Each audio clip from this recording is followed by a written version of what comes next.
Welcome to impulse. നമ്മൾ നോക്കാൻ പോകുന്നത് അമൈൻസ് ആണ്. സോ അമൈൻസ് എന്ന് വെച്ചാൽ എന്താണ്? ഡെറിവേറ്റീവ് ഓഫ് അമോണിയ ആണ്. So which one or more hydrogen of atom. അപ്പം നോർമലി ഉള്ള ഹൈഡ്രജൻ ഒന്നോ അല്ലെങ്കിൽ അതിൽ കൂടുതൽ ആറ്റത്തിനെ റിപ്ലേസ് ചെയ്ത ആൽക്കിൽ ഗ്രൂപ്പ് ഉണ്ടായിരിക്കും. അതിനെയാണ് നമ്മൾ എന്ത് പറയുക? അമൈൻസ് എന്ന് പറയാം. സോ ഡെറിവേറ്റീവ് ഓഫ് അമോണിയ ആണ്. അവിടെ അമോണിയയിൽ നിന്ന് ഹൈഡ്രജൻ ആറ്റത്തിനെ റിമൂവ് ചെയ്തതിനെയാണ് നമ്മൾ എന്ത് പറയുക? ആൽക്കിൽ ഗ്രൂപ്പ് എന്ന് പറയാം. സോ മെഥിലമൈൻ, ഇഥിലമൈൻ, ട്രൈമിഥിലമൈൻ ആണ് എക്സാമ്പിൾ പറയുന്നത്. സോ അമൈൻസ് തന്നെ വീണ്ടും ക്ലാസിഫൈ ചെയ്യുന്നുണ്ട്. Primary amen, secondary amen, tertiary amen ആണ്. സോ അമൈൻ നമ്മൾ എങ്ങനെയാ വെച്ചാൽ അതിനും അതിൻ്റെതായ കാര്യങ്ങളുണ്ട്. പ്രൈമറി അമൈനിൽ ഒരു ആൽക്കൽ ഗ്രൂപ്പ് ആയിരിക്കും റിപ്ലേസ് ചെയ്യേണ്ടാവുക. അതുപോലെ ആയിരിക്കും സെക്കൻഡറി ആൻഡ് ടെറിഷറി എന്ന് പറഞ്ഞാൽ.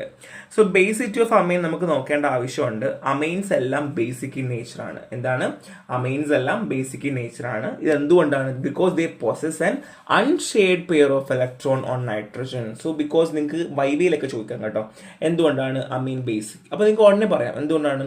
Because it possess an unshared pair of electron on nitrogen. So lone pair of electron is available for forming a new bond with proton or Lewis acid. So lone pair of electrons നമുക്ക് ഇതിൽ available ആണ്. അപ്പോൾ എന്ത് ചെയ്യാം? പുതിയ ബോണ്ടോ അല്ലെങ്കിൽ പ്രോട്ടോണുമായിട്ട് പുതിയ ബോണ്ടോ അല്ലെങ്കിൽ ലൂയിസ് ആസിഡായിട്ട് ഇരിക്കാനായിട്ട് പറ്റും. അതുകൊണ്ട് തന്നെ അമീൻസ് എന്ത് ചെയ്യുന്നു? React with acid to form salt. അതുകൊണ്ട് അമീൻസ് എന്ത് ചെയ്യുന്നു? ആസിഡുമായിട്ട് റിയാക്ട് ചെയ്ത് സോൾട്ട് ഫോം ചെയ്യാനായിട്ടുള്ള ഒരു വ്യഗ്രത കാണിച്ചുകൊണ്ടേയിരിക്കും കേട്ടോ. അപ്പോൾ എന്താണ്? Unshared pair of electrons on nitrogen ആണ്. Lone pair of electrons available ആണ്. അത് കിട്ടിയല്ലോ. ഇനി സ്ട്രോങ് ബേസിനകത്ത് പറയുവാണെങ്കിലോ, completely ionised in aqua solution. So strong base like NaOH or KOH completely ionised in aqua solution. Amines are weak base. So amines എന്താണ്? Weak base ആണ് അല്ലെ. So they are only partially ionised in aqua solution and equilibrium exist between ionised and ionised. So എന്ത് ചെയ്യുന്നു? ഇവർ partially ionise ചെയ്യുകയും aqua സൊല്യൂഷനിൽ അങ്ങനെ അയണൈസ്ഡും അൺഅയണൈസ്ഡും തമ്മിലൊരു ഇക്വിലിബ്രിയം മെയിൻറ്റെയിൻ ചെയ്യുന്നു. Extent of ionisation is describe by an equilibrium constant KB. So ഇനി അങ്ങോട്ടുള്ള കാര്യങ്ങൾ പഠിച്ചില്ലെങ്കിലും കുഴപ്പമില്ല. നമ്മൾ ഇക്വിലിബ്രിയം കോൺസ്റ്റന്റ് നമ്മൾ പറയുന്നത് KB വെച്ചിട്ടായിരിക്കും. സോ ഇതൊരു ബേസിറ്റി കോൺസ്റ്റന്റ് ആണ്. അത് വെച്ച് നമ്മൾ ഫർദർലി നമ്മൾ എന്ത് ചെയ്യുന്നു? ഇക്വേഷൻസ് ഡിറൈവ് ചെയ്യുന്ന കാര്യമാണ്. സോ ഇത് ഇക്വേഷൻസ് ഡിറൈവ് ചെയ്യുന്നതാണ്. സോ ഇത് പഠിച്ചില്ലെങ്കിലും കുഴപ്പമില്ല, ഇവിടെ വെച്ചെങ്കിലും അറ്റ്ലീസ്റ്റ് നിങ്ങൾ പഠിച്ചു നിർത്തുക കേട്ടോ, പറ്റാത്തവരാണെന്നുണ്ടെങ്കിൽ. So formula KB is equal to RnH3 plus OH divided by RnH2 ആണ്. സോ നമുക്ക് ബേസിറ്റി ഓഫ് കോൺസ്റ്റന്റ് നമുക്ക് ഡിസ്ക്രൈബ് ചെയ്യാൻ സ്ട്രെങ്തൻ ഓഫ് വീക്ക് ബേസ് അനുസരിച്ചിട്ടാണ്. അതിൻ്റെ കുറച്ച് ഡെഫിനേഷൻസ് ഞാൻ കൊടുത്തിട്ടുണ്ട്. സോ ഇനി അടുത്ത് പഠിക്കാൻ പറ്റാത്ത ആൾക്കാരുണ്ടെങ്കിൽ ഇത് ഇത്രയും റിമൂവ് ചെയ്യുക. എന്നിട്ട് ബാക്കി പഠിക്കേണ്ടത് ഇത് മുതലാണ്. On the basic of the electron donation, intensive effect of alkyl group in order to expand basicity of amines. So basicity of amines വെച്ചിട്ട് നമ്മൾ ഓർഡർ കൊടുത്തിട്ടുണ്ട്. Amines, tertiary, secondary, primary and ammonia. അങ്ങനെ നമ്മൾ ആക്ച്വൽ ഓർഡർ ഓഫ് ബേസിറ്റി നമ്മൾ കൊടുത്തിട്ടുണ്ട്. So ഇത് പഠിച്ചാൽ നമുക്ക് ജസ്റ്റ് എഴുതി വെക്കുക, ഇതും എഴുതി വെക്കുക, നിങ്ങൾക്ക് മാർക്ക് ഉറപ്പായിട്ടും കിട്ടും. മിക്കവാറും 5 മാർക്കിനൊക്കെ ചോദിക്കാനുള്ള ചാൻസ് കൂടുതലാണ്. So next one is dimethylamine is strong base than methylamine. So മിഥിലമൈനെ വെച്ച് നമ്മൾ നോക്കുവാണെങ്കിൽ ഡൈമിഥിലമൈൻ എന്താണ്? ഒരു സ്ട്രോങ് ബേസ് ആണ്. സോ ബേസിക്കലി നമ്മളിവിടെ strong base have high numerical value of basicity constant. So basicity constant വെച്ച് നമ്മൾ അമോണിയ, മിഥിലമൈൻ, ഡൈമിഥിലമൈൻ ആൻഡ് ട്രൈമിഥിലമൈൻ നമ്മൾ ക്ലാസിഫൈ ചെയ്ത് പറയുന്നുണ്ട്. അതുകൊണ്ടാണ് ഇത് വേണ്ടത്. സോ ഇത് പഠിക്കുന്ന ആൾക്കാർക്ക്, ഈ മേലെ പറഞ്ഞ കാര്യങ്ങൾ പഠിക്കുന്നവർക്ക് മാത്രമേ ഇത് വേണ്ടൂ. ഇല്ലാത്തവർക്ക് ഇവിടെ നമുക്ക് സ്റ്റോപ്പ് ചെയ്യാം. സോ ഡൈമിഥിലമൈൻ ഒരു സ്ട്രോങ് ബേസ് ആണ് than methylamine. So trimethylamine is a weak base than both dimethylamine and dimethylamine and methylamine. So ഈ മെഥിലമൈൻ വെച്ച് കമ്പയർ ചെയ്യുമ്പോഴും ഡൈമിഥിലമൈൻ വെച്ച് കൺവേർട്ട് ചെയ്യുമ്പോഴും നമ്മൾ നോക്കുമ്പോഴും ട്രൈമിഥിലമൈൻ ഒരു വീക്ക് ബേസ് ആണ് കേട്ടോ.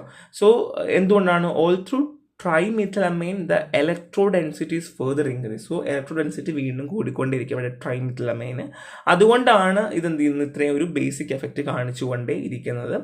But the stearic crowding of 3 crowding of methyl group makes the appropriate and bonding by a proton relatively difficult. So basically ഒരു സ്റ്റീറിക് ക്രൗഡിംഗ് ഉണ്ടല്ലോ, 3 നമ്മുടെ അമൈൻ ഗ്രൂപ്പിൻ്റെ സ്റ്റീറിക് ഗ്രൂപ്പ് ഉള്ളത് കൊണ്ട് എന്ത് ചെയ്യുന്നു? ഈ ഒരു ബോണ്ടിങ്ങിൽ എഫക്റ്റ് അത്രയും ബുദ്ധിമുട്ട് കാണിക്കുക, അല്ലെങ്കിൽ ഈ ഒരു അപ്രോച്ചിന് എന്താണ് പ്രോട്ടോൺ റിലേറ്റീവ്ലി ഡിഫിക്കൽട്ട് ആവുന്നത് കൊണ്ട് ഇലക്ട്രോൺസ് എന്ത് ചെയ്യുന്നു? ആ പാത്തിനെ ബ്ലോക്ക് ചെയ്യണം. Electrons are then but they but the path is blocked. Path block ചെയ്ത് വെക്കുകയാണ് ചെയ്യുക. സോ ഞാൻ ഇപ്പോഴും പറയുന്നു, ഈ ഒരു കാര്യം, ഇത്രയും കാര്യങ്ങൾ പഠിക്കുന്നവർക്ക് വേണ്ടി മാത്രമേ അതിൻ്റെ ആവശ്യമുള്ളൂ. കുറച്ച് കൺഫ്യൂസിങ് ആണത്, ബിക്കോസ് നമ്മൾ അഡ്വാൻസ് ലെവലിലാണ് പോയിട്ടുള്ളത്. അതുകൊണ്ട് അത്രയും ആവശ്യമില്ല, ജസ്റ്റ് മനസ്സിലാക്കിയാൽ മതി. So next one structure of compound നോക്കാം. So first one is ethylene diamine ആണ്. സോ നിങ്ങൾ ഫോർമുലാസ് നോക്കി വെക്കുക, ഇറ്റ്സ് വെരി ഇമ്പോർട്ടൻറ്റ്. കാര്യം സ്ട്രക്ചർ വരയ്ക്കുക എന്നുള്ളത് തന്നെയാണ് അവർ ആദ്യം നോക്കുക. സ്ട്രക്ചർ വരച്ചിട്ടുണ്ടോ, വെദർ ദെയർ വരച്ചിട്ടുണ്ടോ ഇല്ലയോ എന്നവർ നോക്കും, എന്നിട്ടാണ് നോക്കുന്നുണ്ടാവുക. സോ യൂസ് പറയുവാണെങ്കിൽ ഫാർമസ്യൂട്ടിക്കൽ ആപ്ലിക്കേഷൻ ഒരുപാട് ഉണ്ട് എന്നുള്ളതാണ്. അല്ല പാച്ച് ടെസ്റ്റിനൊക്കെ നമ്മൾ ഉപയോഗിക്കാറുണ്ട് കേട്ടോ. സോ അത് മാത്രമല്ല, എക്സിപ്പിയൻസ് ആയിട്ട് ഫാർമോകോപ്പൽ പ്രിപ്പറേഷൻസിലെ ക്രീം, ബ്രോങ്കോഡൈലിറ്റിസ് യൂസ് ചെയ്യാറുണ്ട്.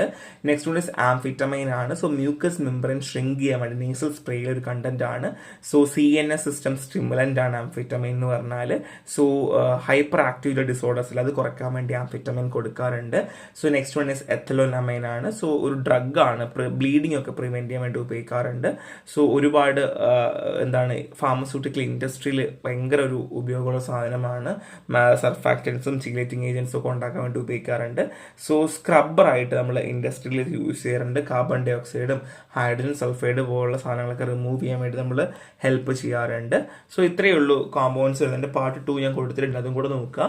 ഭയങ്കര സിമ്പിൾ ചാപ്റ്റർ ആണ്. ആകെപ്പാട് നിങ്ങൾക്ക് 3 സ്ട്രക്ചർ മാത്രമേ പഠിക്കാനുള്ളൂ. പിന്നെ ഉള്ളത് ഈ ഒരു ബേസിക് ഓഫ് അമൈൻ നോക്കാനാണ് ഞാൻ ഇപ്പോഴും പറയുന്നത്. ബേസിക് പഠിക്കുമ്പോൾ ആദ്യത്തെ 3 പഠിക്കുക, ലാസ്റ്റത്തും പഠിക്കുക. പിന്നെ ഞാൻ പറഞ്ഞ പോലെ ഇടയ്ക്കുന്ന ആ കോൺസ്റ്റന്റ് ചെയ്യണം. നിങ്ങൾക്ക് ആ ഒരു ഫോർമുല ജനറേറ്റ് ചെയ്യണമെങ്കിൽ മാത്രമേ ഈ പോർഷൻ പഠിക്കേണ്ട ആവശ്യമുള്ളൂ. പക്ഷെ കുറച്ചൊരു കൺഫ്യൂസിംഗ് ആണ്, പക്ഷെ പഠിച്ചു കഴിഞ്ഞാൽ പെട്ടെന്ന് കിട്ടുകയും ചെയ്യും. ഇത്രയേ ഉള്ളൂ. ഇപ്പോൾ നെക്സ്റ്റ് കാണാം. Thank you.